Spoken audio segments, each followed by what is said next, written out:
Daytime can be loud, but late night has a different kind of honesty. When everything slows down, the things you've been carrying start to speak.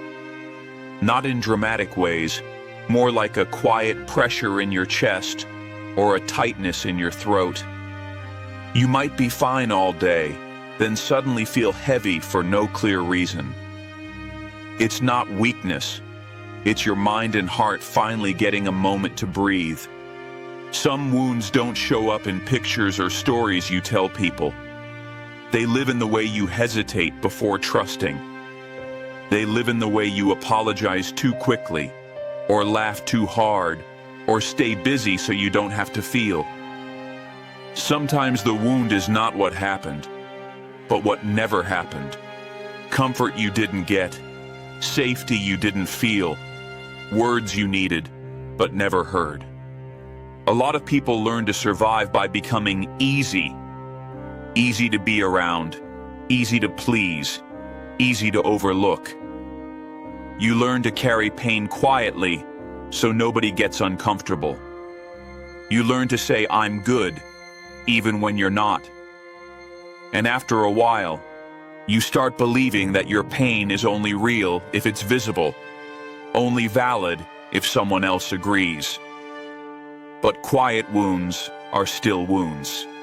You may have been strong for a long time, strong in a way that nobody claps for, strong in the way you keep going, even when you're tired of being the one who keeps going. You show up, you handle things, you don't fall apart in public. And yet, there's a part of you that feels unseen, like your deepest struggles are happening behind a closed door no one ever knocks on. Late at night, that door can feel louder. Memories return like soft footsteps. Regrets show up like old songs. You replay conversations, choices, and moments you wish you could redo.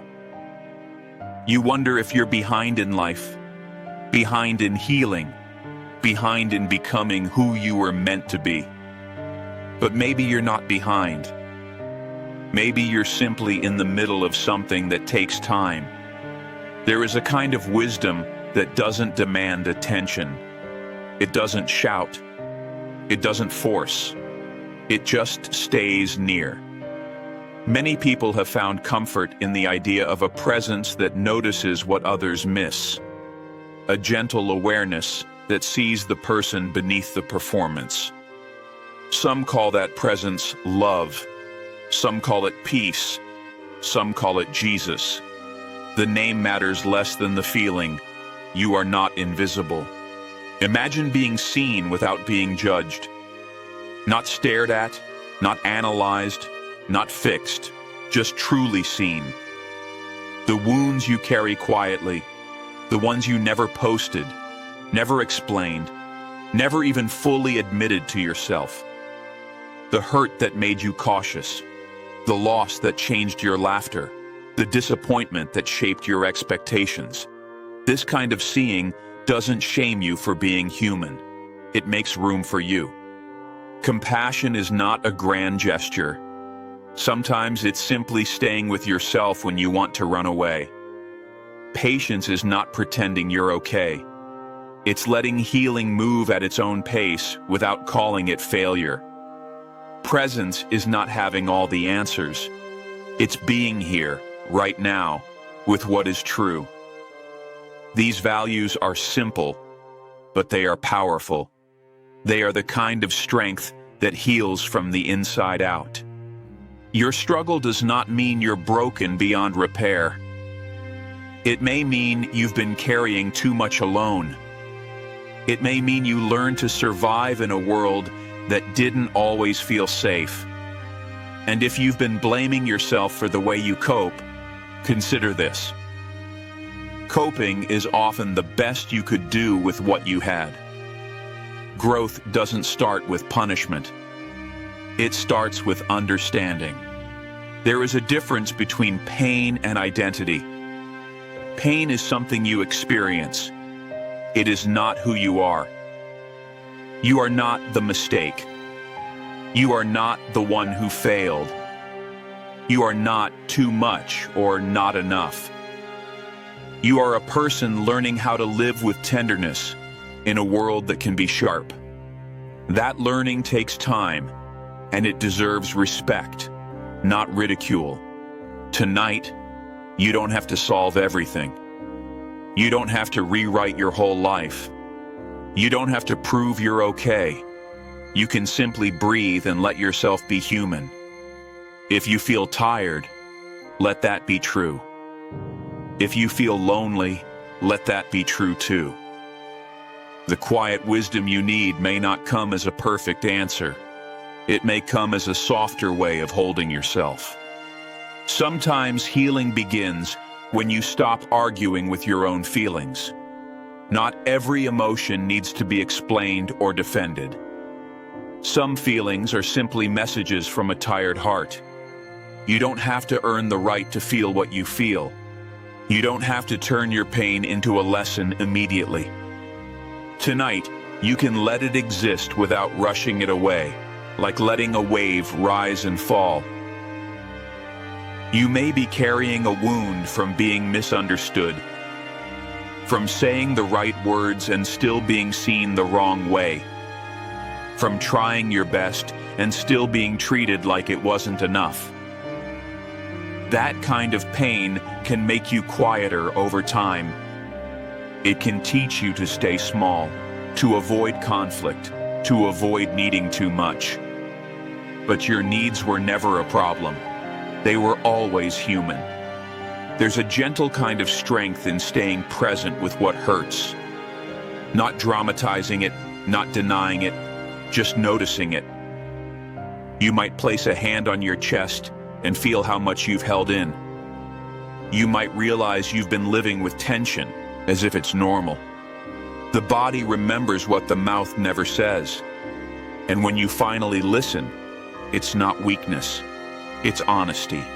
If you picture Jesus-inspired compassion, think of it as a calm gaze that doesn't flinch, a presence that doesn't rush you or demand you perform, a quiet kindness that understands you can be faithful to life and still be tired. You can be hopeful and still have bad days. You can be a good person and still feel lost sometimes. That understanding is not religion. It's mercy.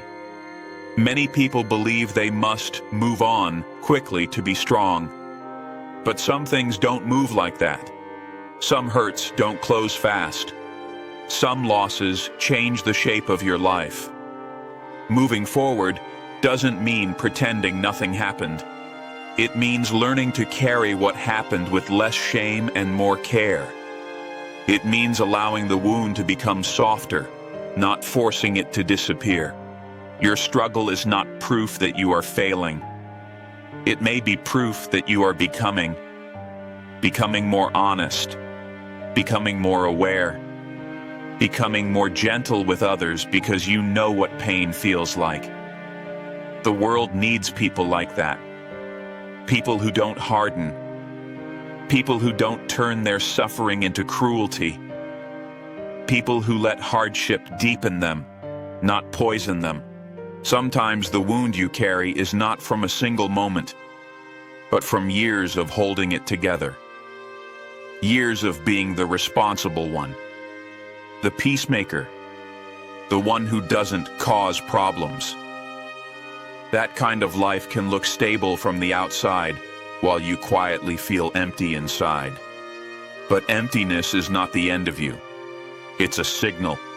It's a space asking to be filled with care. Tonight, consider a small reframe. What if you don't need to be fixed, only supported? What if the goal is not perfection, but peace? What if your heart doesn't need a lecture, but rest? The most meaningful change often comes gently. One honest breath, one kind boundary, one moment of choosing not to abandon yourself when life feels heavy. You can release the belief that you must suffer in silence to be worthy. You can let yourself receive comfort without feeling guilty. Even if no one else understands the full story, you can still be held by something bigger than explanation. Call it love. Call it presence. Call it grace. The name is optional. The experience is real. You are allowed to soften. And if tonight you still feel the ache, that's okay. Some nights don't bring closure. Some nights only bring companionship. Let that be enough. You don't have to force a breakthrough. You don't have to turn pain into poetry. You can simply sit with yourself, quietly, as you are. In that simple act, you are already choosing healing. So as this day ends, let your shoulders drop. Let your breathing slow. Let the night hold you without asking you to perform. The wounds you carry quietly are not hidden from true compassion. They are seen with gentleness, not judgment. And you can meet that gaze within yourself too. Stay here a little longer, not to fix everything, just to be with you.